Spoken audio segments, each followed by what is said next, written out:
Welcome to Heart Starts Pounding, a podcast of horrors, hauntings, and mysteries. As always, I'm your host, Kaylin Moore. We are finally in spooky season. Can I say that yet? It's definitely not too early to say that, right? It's never too early, in my opinion. The Rogue Detecting Society headquarters, where I record this podcast, basically came decorated for Halloween. There was even a skeleton hand poking out of the front yard when I moved in. At least, I think that was a decoration.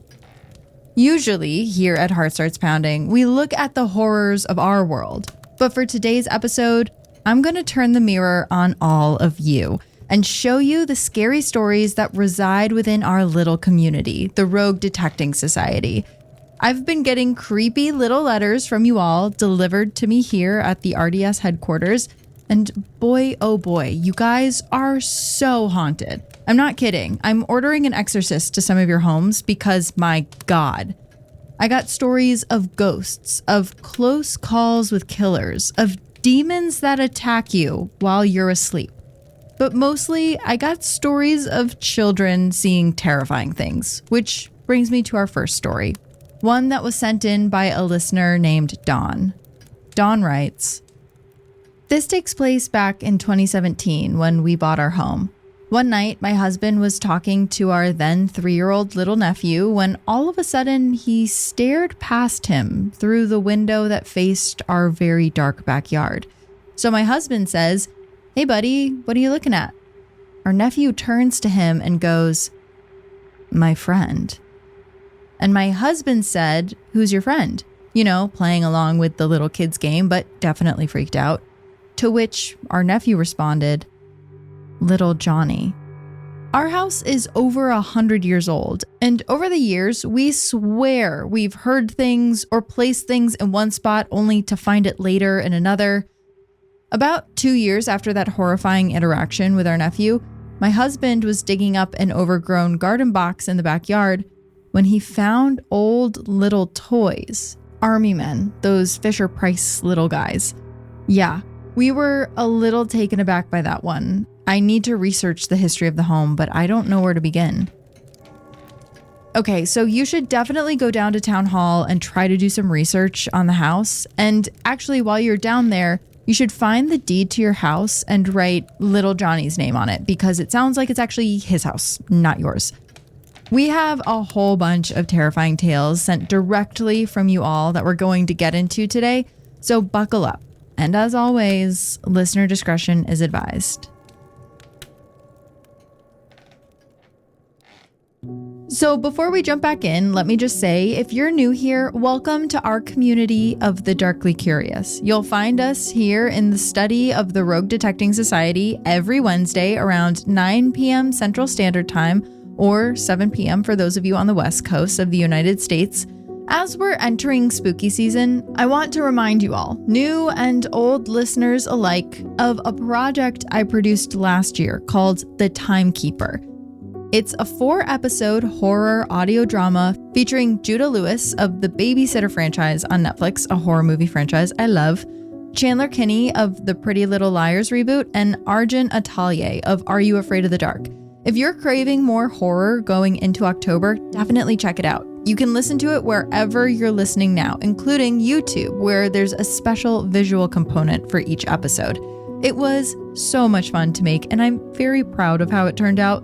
I'll link all the episodes in the description, or you can go to heartstartspounding.com/timekeeper. Okay, let's dive in.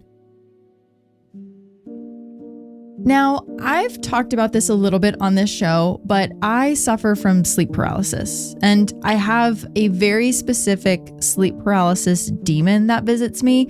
It's always been the same entity, and for clarity's sake, I'll call him Walter. Sometimes I'll awake in the middle of the night and I'll feel Walter standing beside me. Sometimes he'll wrap his arms around me and squeeze all of the air out of my chest so I can't breathe. One time, and I'm not kidding about this, he dug his hands into my armpits. That was hands down the worst thing he's ever done, and that includes the time he just banged on my door, begging to be let in. Occasionally, I'll hear from some of you about sleep paralysis demons that you've encountered, but every now and then, I'll get a story about sleep that's unlike anything I've ever heard before and shakes me to my core. This next story comes from Lara. She writes, "So I'm not exactly sure how I feel about this, but allegedly, all of the women in my family are psychic. I'm not strictly referring to visions of the future, though we have them from time to time. I mean that we possess the ability to perceive the imperceptible in some unique way. And that ties into this story that I'm going to tell you, because today I want to tell you about some of my experiences with astral projecting. I'm sure, being spooky folks, you already know what astral projecting is, but in case someone isn't familiar, it's essentially the act of the spiritual essence of a person leaving their physical body when they're asleep or entranced and being able to travel about on its own through the other side of the veil. Give Insidious a watch if you find this concept interesting. I have this ability. As far as I know, I'm the only one in my family who can do this, but here's the catch. I can't control it. I can't consciously choose to do it. It just happens. I can remember dreaming when I was a child that I was flying above myself and seeing my body sleep below me. Those kinds of dreams are fairly common for children, however. It was the stuff I experienced as an adult that got truly terrifying. So I was in undergrad and very depressed. I was drinking too much. I was experiencing a great deal of personal tragedy, and I was carrying this aura of distress with me wherever I went. I preface with my mental state because they say that dark entities are most attracted to preying on the mentally and emotionally vulnerable, that they can sense your pain and fear and are drawn to it. During this period of my life, I began astral projecting again, completely beyond my control. At first, I didn't know what it was. I would wake up and see my bedroom exactly as it always was, everything in its proper place. But as I lay there, I would realize that it wasn't quite my bedroom. It was a very skillful imitation of my bedroom. The colors and everything was just a tiny bit off. Eventually, I would wake up and realize that what I had just experienced was a dream. At least, I thought they were dreams. Gradually, I realized while I was in this kind of parallel place, I could move about. Sometimes I encountered other people there who would talk to me, but it still felt like a dreamland. I didn't realize I was acting as my astral body.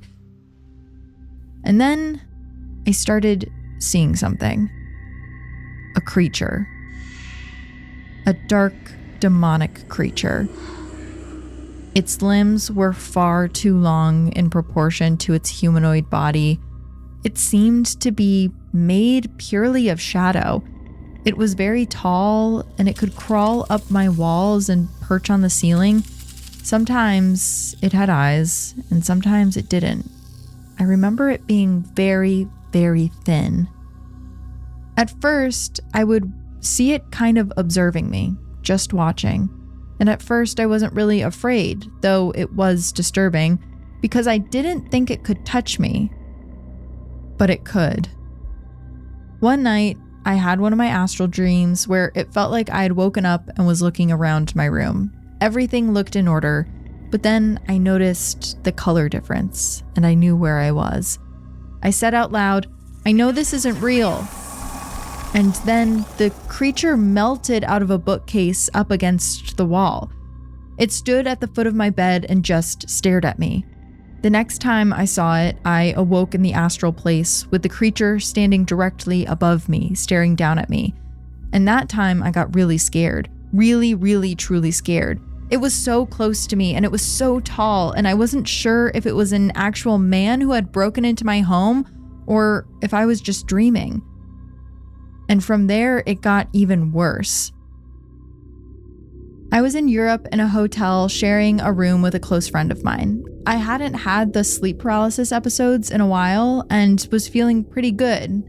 So my friend, I'll call her Bobby, and I went to bed. Nothing was amiss. I woke in the middle of the night and looked around, and I saw that Bobby was sleeping soundly in her bed. I was trying to figure out what woke me, but I didn't hear anything unusual, so I settled down to go back to sleep. And Then Bobby started stirring and sat up.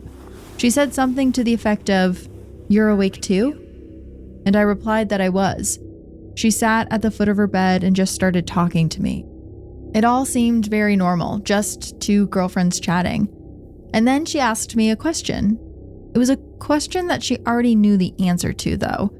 A question where she knew the answer so well she would have never asked me it in a million years. So I stopped talking and I just stared at her.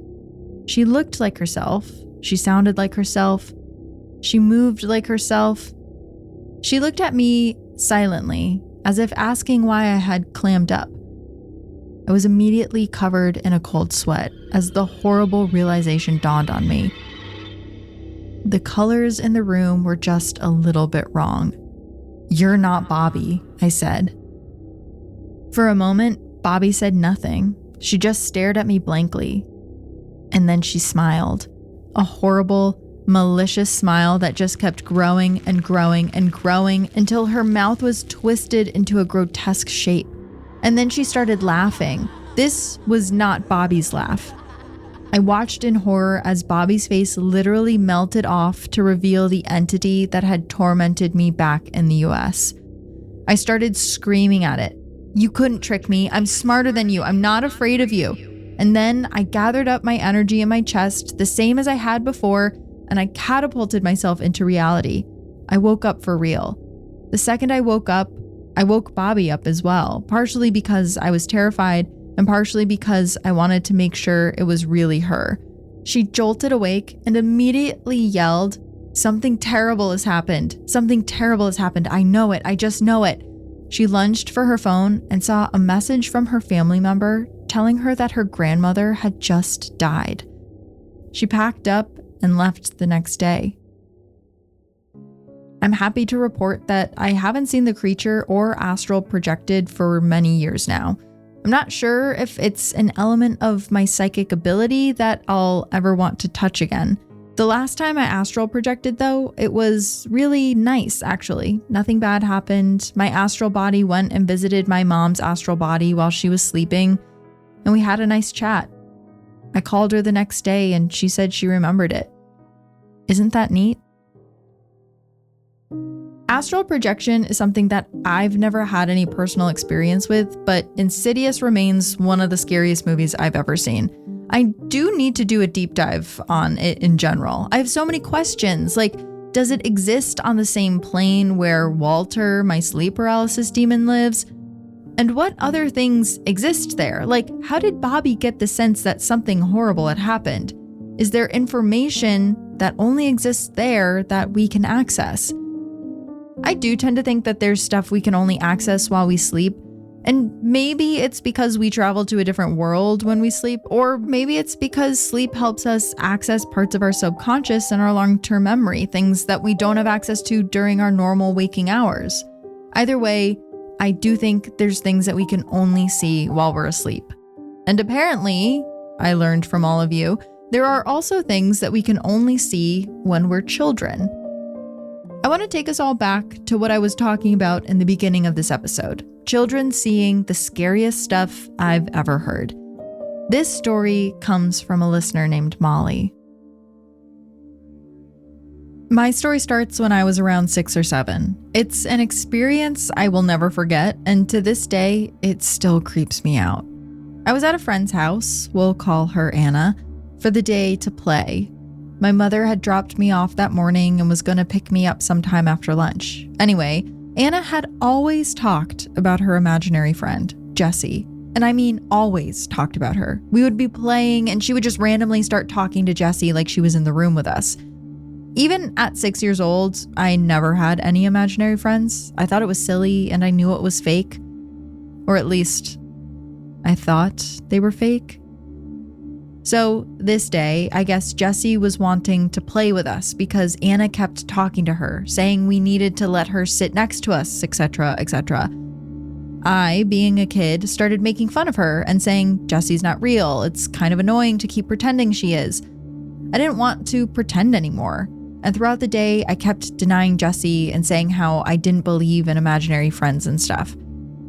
Fast forward a few hours. Anna and I were looking for a book. I can't remember exactly what the book was, but it doesn't matter. All that matters is her dad's office had a bookshelf that was one of those huge floor-to-ceiling bookshelves that required a rolling ladder.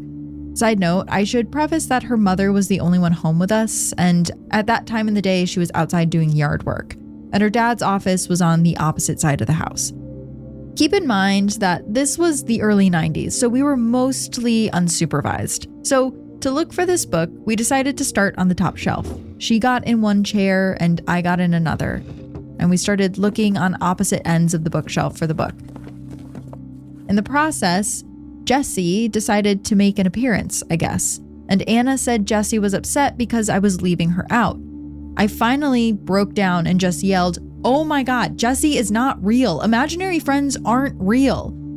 And not a second later, I felt a foot kick in my backside. I knew it was a foot. There was no mistaking that feeling. I lurched forward and almost fell off the chair. I looked over at Anna, who, keep in mind, was probably 8 feet away from me standing on her chair, and said, "What was that for?" Anna looked at me and said, "What was what for?" I said, "You just kicked me." And without missing a beat, Anna jumped off her chair and ran into her room, and I heard her yell, "Jessie, stop that. You have to be nice." I remember having chills and thinking it had to have been Anna. There was no way she could have jumped off her chair, run over to me and kicked me, and then run back to her chair to pretend to look for the book in the time frame that it had occurred, especially without me seeing or hearing her. It was impossible. I still don't know what I believe, and I know I was very young, but I remember it clear as day. It was 100% a foot that kicked me. I can tell you, I never made fun of Jessie ever again. I never made fun of anything paranormal again, and I never went back to Anna's house. I would also never go back to Anna's house. It seems like that was a good decision on your end. Seriously, every episode I do of listener stories, I have at least one person who writes in having a tale of an imaginary friend gone wrong. What is going on? More kids seeing terrifying things after a short break. This next story comes from Amy, who writes, "Hello, I have a story that I would like to share, which still gives me goosebumps to this day. For part of my childhood, I lived on my grandparents' farm in the middle of the English countryside.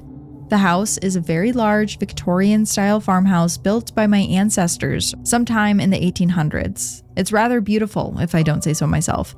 The house has 3 floors, an upstairs, downstairs, and the cellar at the bottom, which hasn't been used in years. I have 2 siblings, an older brother and a younger sister. At the time we were living there, my sister was around 4, I was 7, and my brother was about 10. And we used to love playing hide and seek, as the house had so many places to hide. But the only place we weren't allowed to go was the cellar, as it was quite damp down there, and the stairs down to it were extremely slippery. So one day, my siblings and I were playing hide and seek. I was the one counting while they went to hide. I counted to 100 and shouted, "Ready or not, here I come." I started searching downstairs for around 10 minutes when I walked past the cellar door. The door was located under the stairs in the hallway. And as I walked past the door, I heard some little giggles of what sounded like a little girl.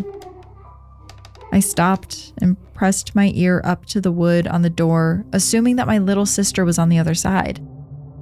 And as I pressed my ear there, I heard giggles again. So I twisted the doorknob, but it was locked. I called out to her saying, "Are you okay? How did you manage to lock the door from the inside?" But no answer.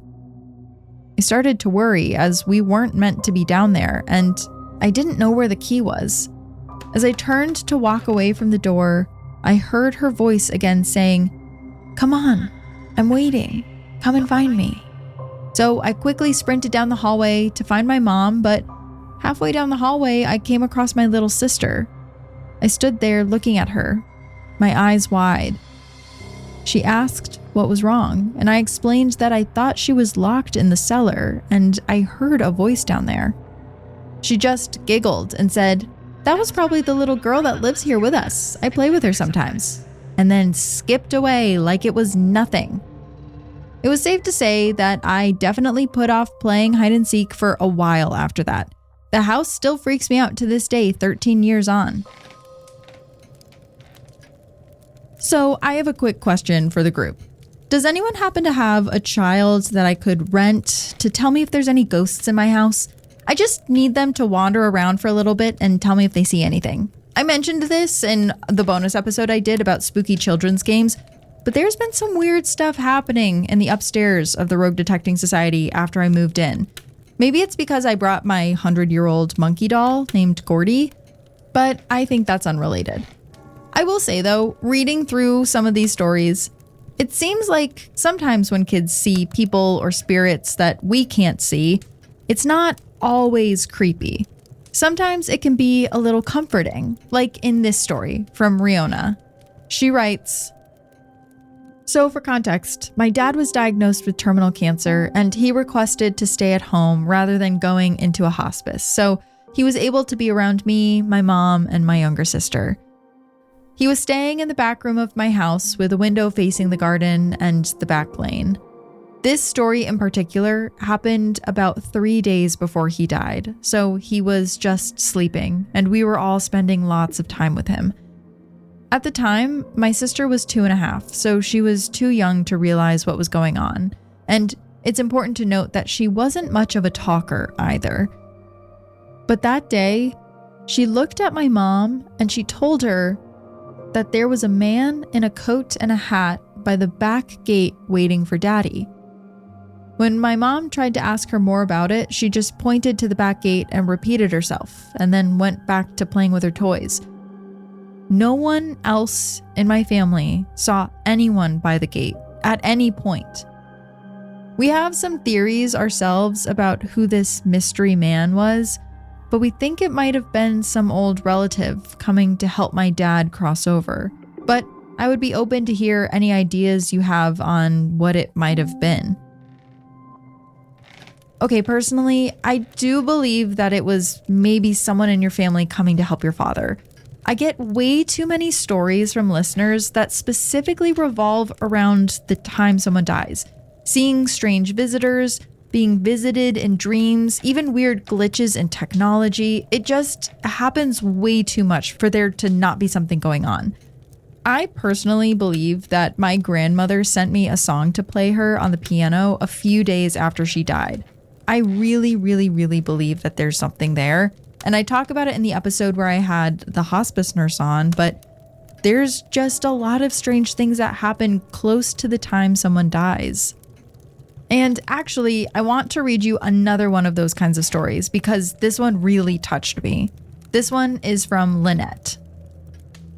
She writes, "Hi there. I have many stories, but lately I've been thinking heavily about my best friend and my grandfather who passed away. I used to question if there was an afterlife, and because of them, I really believe there is. My best friend, Amar, passed away December 15th, 2017. A truck hit her while she was riding on her motorcycle to work. For weeks after her passing, all I did was cry. I begged for a sign that she was okay, and I never got anything. Then, on January 8th, 2018, I saw her. It was my first day of college in Washington State. I was living alone since my husband was on deployment, and I have this tendency to sleep with a pillow over my face. But I woke up, pillow still on my face, but as I'm waking, I hear someone run down my hallway and into my bedroom, turn on my lights, and sit at the end of my bed. I was slightly scared and in shock because I knew I was alone, but I sat up and saw Amar at the edge of my bed, telling me to get up and get ready for school or that I'll be late. She was sitting there smiling at me, and all I could do was stare back at her wide-eyed, unable to speak. I saw my Alexa tablet behind her, and the time was 4:57 a.m. Suddenly, I hear a man calling out to Amar walking down the hallway. This man was very tall, dark-skinned, small afro, goatee, and he told Amar that they had to go. Amar smiled at me again and walked away with the man. I've never seen that man a day in my life. Again, I'm sitting there completely in shock. And then, suddenly, I wake up, pillow over my face, and I jolt out of my bed to see the time is now 5:01 a.m. My bedroom light is on, my hallway light is on, my living room light is on, and my front door is wide open. Everyone who knows me knows I cannot stand sleeping with any light on. I sleep in total darkness, and living alone, I never leave my front door open or leave all of my lights on. I couldn't explain what happened, but I swear to you, my best friend helped me get up for school because my alarm was supposed to wake me up at 4:30 and I completely missed it. But guess what? 3 months after that situation, I was in Miami visiting family and decided to go see Amar's mom. I told her about the encounter I had, and she told me that Amar had an uncle die when she was very young from a motorcycle accident. She dug in her album and showed me a picture of the man, and when I tell you, all the hairs on my body stood up. I was looking at my best friend's uncle, who she never met because he died years ago in Granada. He was the one that came to my apartment and told Amar that it was time to go. I miss her so much. I think about her every day.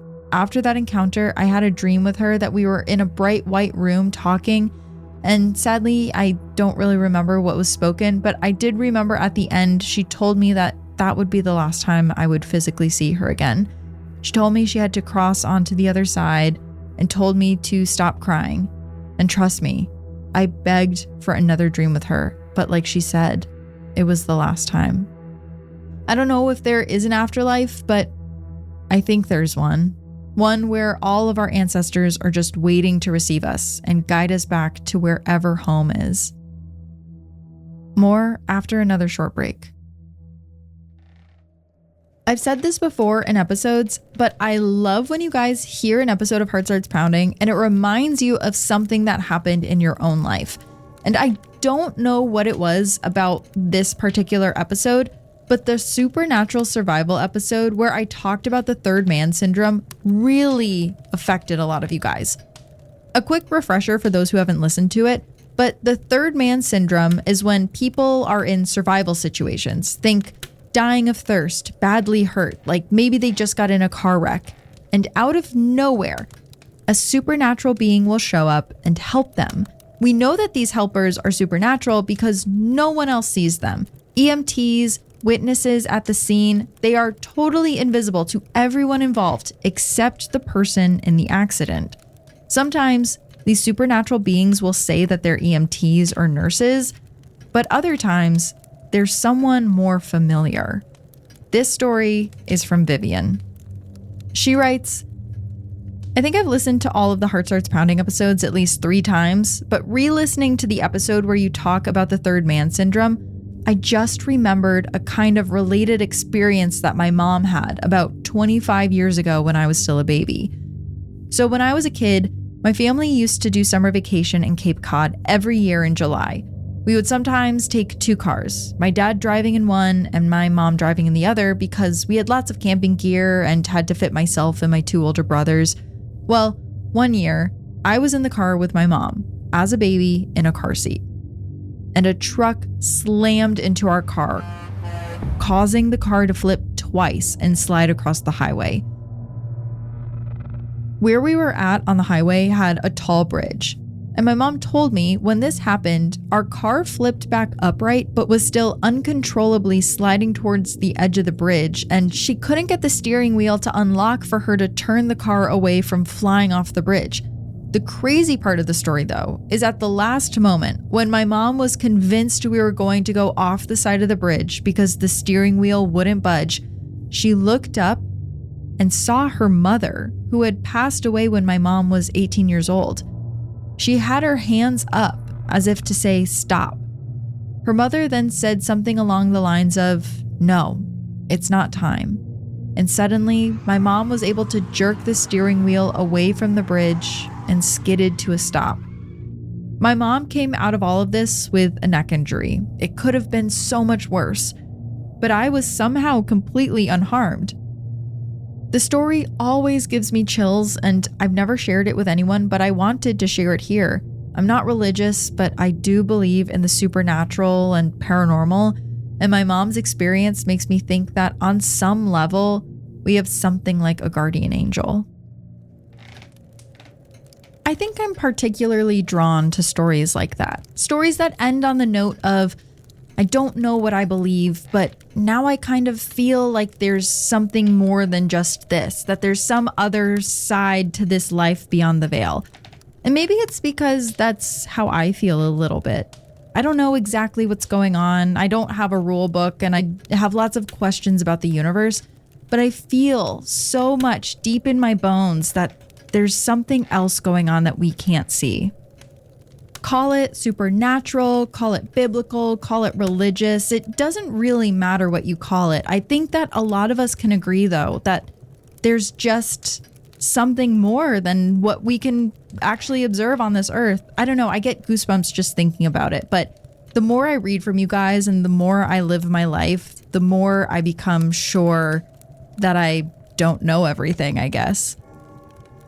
I have one more story for you guys, and it's another third man story. It came just in the nick of time to make it into this episode. So this one reads, I had just quit my job after 5 years of working there, and it was a really rough transition. Anyways, I packed my stuff up because I was going to move from one state to another after I left the job, and I took the closest highway to get to my new place. But it was weird in a way that it basically was 4 massive highways that all merged into one, with a weird bypass weaving through it. I get to the juncture of the 3 highways, and all of a sudden, it was like I just went airborne. I had no tires on the ground. It was slow motion, almost. I was alone, and all of a sudden, my dad's dad, who died in 1981, I was born in 1983 and never met him, suddenly is sitting in the passenger seat, wearing his signature Irish cap, and he says to me, without really talking, it was like he was psychic or something, just stay down. Protect your head, get in a ball, and trust me, this isn't how you go. It was so bizarre. I was in a 2015 Honda Civic and I hit a Jersey barrier, a metal barrier, and careened across 2 highways, landing in the middle of traffic. When I got out of my car, people were trying to get me in an ambulance because there was no way I could walk away completely unharmed. Now, the craziest part of all of this for me is that the guy in front of me said that he saw a piece of paper fly out of my window right before I crashed. And I know that I had my windows down because it was a really gorgeous day. But when the police arrived, they said that there was not one piece of broken glass on the car, so my windows had to have been up. And then the tow truck driver arrived, and as he was towing my car away, he looked at me and said, I've done this job for 25 years, and I have never seen this level of sorcery. How did you survive that? I told him that I got into a ball below the engine so it wouldn't push me, and I covered my head and I just stayed like that.